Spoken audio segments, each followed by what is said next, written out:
Learning point channel में आप सभी का स्वागत है। आज हम समास के बारे में पढ़ेंगे। समास किसे कहते हैं, उसकी परिभाषा क्या है और उसके कितने भेद हैं और सारे भेदों का पूरा विस्तार से जानकारी हासिल करेंगे। तो सबसे पहले समास क्या है, समास का अर्थ क्या होता है।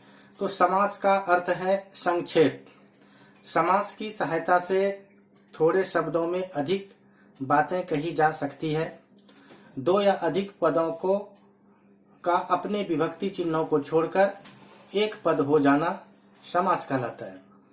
जैसे मान लीजिए गंगा जल, तो गंगा जल, गंगा का जल। यह गंगा और जल दो पद है। ये दोनों बीच का विभक्ति का हटने पर मिलकर एक हो गए हैं। इन्हीं दो पदों को पूर्व पद और उत्तर पद कहा जाता है।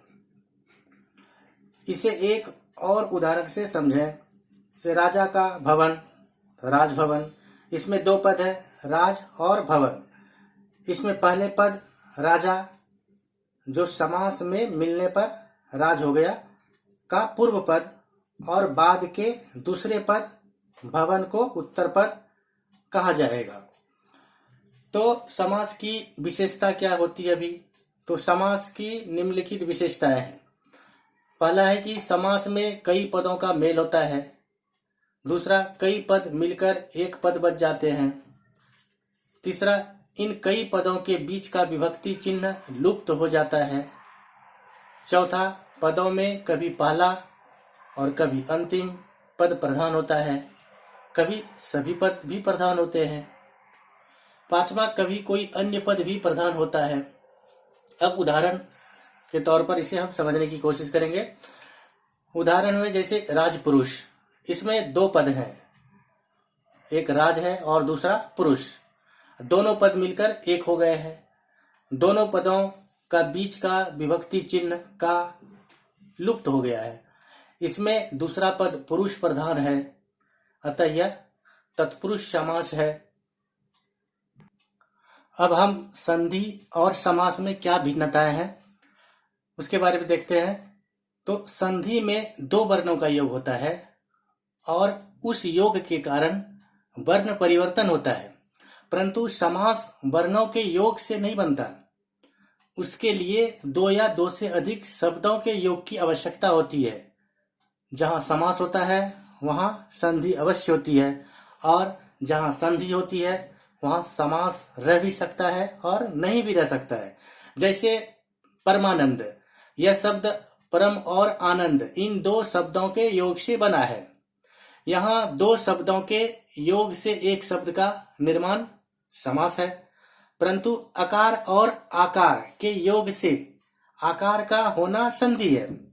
इस प्रकार परमानंद शब्द में समास और संधि दोनों है, किंतु इतस्ततः, इतः प्लस ततः, इतस्ततः में संधि ही है, समास नहीं है। समासिक शब्दों को तोड़कर उनका संबंध दिखाने को या समास के पूर्व का रूप स्पष्ट करने को विग्रह कहते हैं। जैसे गंगा पार, गंगा पार का विग्रह होगा गंगा का पार।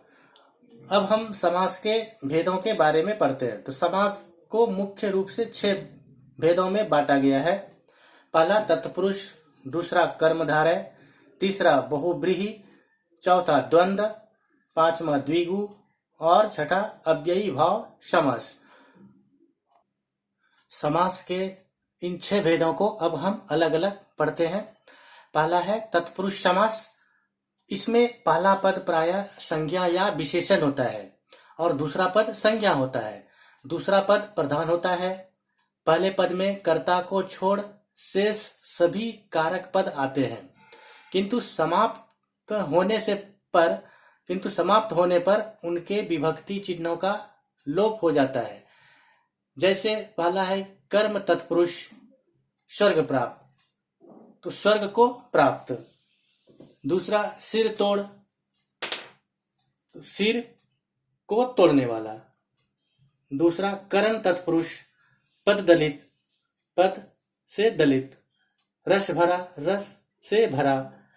संप्रदान तत्पुरुष रसोई घर, रसोई के लिए घर। देशभक्ति, देश के लिए भक्ति। आपादान तत्पुरुष में स्नान घर, स्नान के लिए घर। नेत्रहीन, नेत्र से हीन। तो आपादान तत्पुरुष में स्नान घर, स्नान के लिए घर हुआ। नेत्रहीन, नेत्र से हीन। संबंध तत्पुरुष जैसे अन्नदान, अन्न का दान। श्रमदान, श्रम का दान। राजपुत्र, राजा का पुत्र।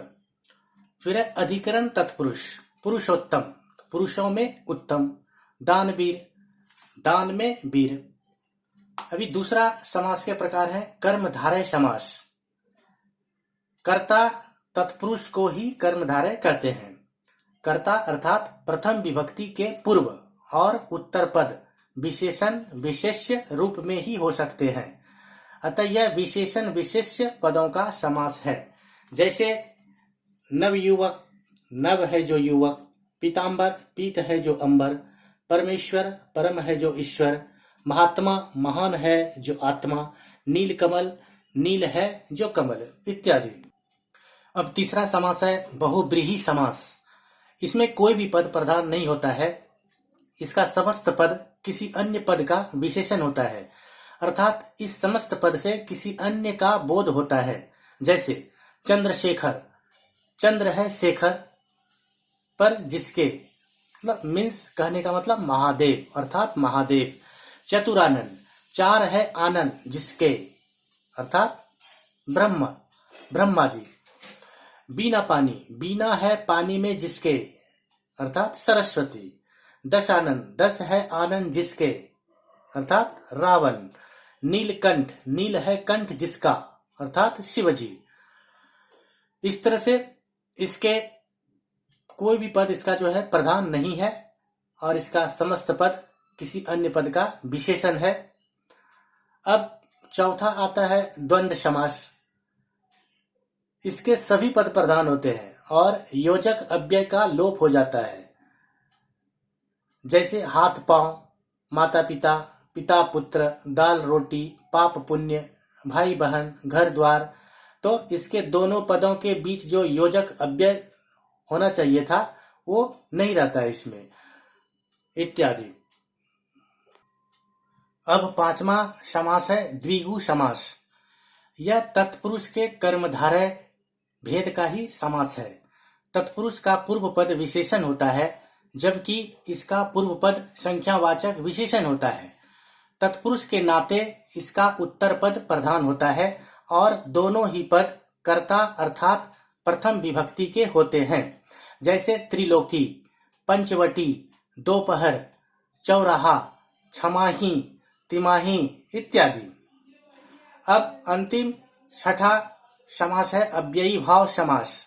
इसमें पहला पद अव्यय होता है, इसका समस्त पद क्रिया विशेषण अव्यय होता है। जैसे प्रतिदिन, प्रतिमास, यथासंभव, आजन्म, बेकाम, यथाशक्ति, इत्यादि। बस आज के वीडियो में इतना ही।